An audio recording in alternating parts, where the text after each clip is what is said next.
Hello, my name is Judy Warner, and I'm here to talk to you about Jane Addams. Jane Addams was born in Chicago, Illinois on September 6, 1860. She was eight of nine siblings and was born in Cedarville, Illinois. Jane also had a very influential father who was in the state senate for 6 years.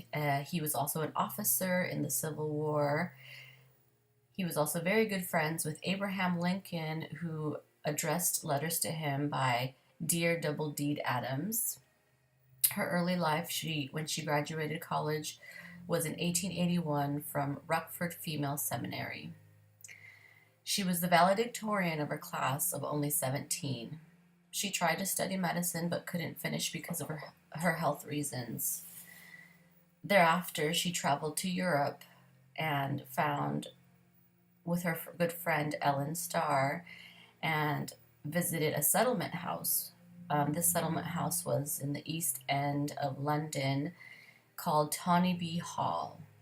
Addams wanted to make something similar in her hometown of Chicago, Illinois, in an impoverished area.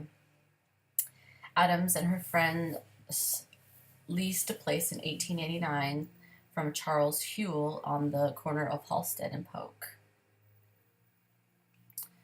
She moved into the house, and in this house they offered college-level courses in various subjects, training in arts, music, and crafts. It also helped people sponsor people for social work, which was great for the community. There was also a little theater. They called it the Hewell House Players. There was cultural opportunities for the large population of immigrants in the neighborhood. It also offered young social workers to acquire training. It facilitated nursery, gymnasium, community kitchen, and boarded club for working girls. Her works also included labor as well as other reform groups toward goals including the first juvenile courthouse.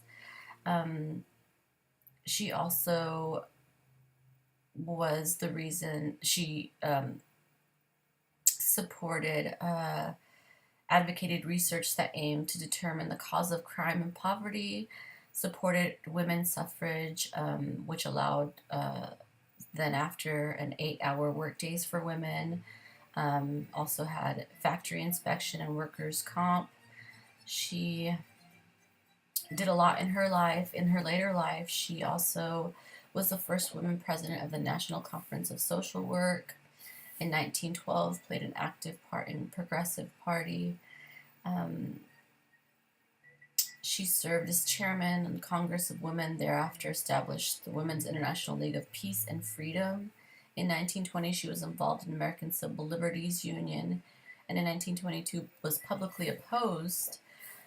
She publicly opposed the Americans' entry to war and assisted Herbert Hoover in preventing relief supplies of food to women and children of the enemy nations. This was one of the critiques about her, which I think shouldn't be critiqued.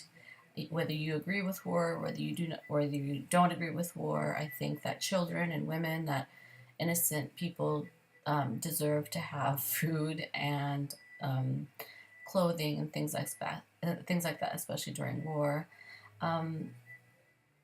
She won the Nobel Peace Prize, like I mentioned earlier, and in her death, she suffered a heart attack but survived in 1926, but never fully recovered thereafter.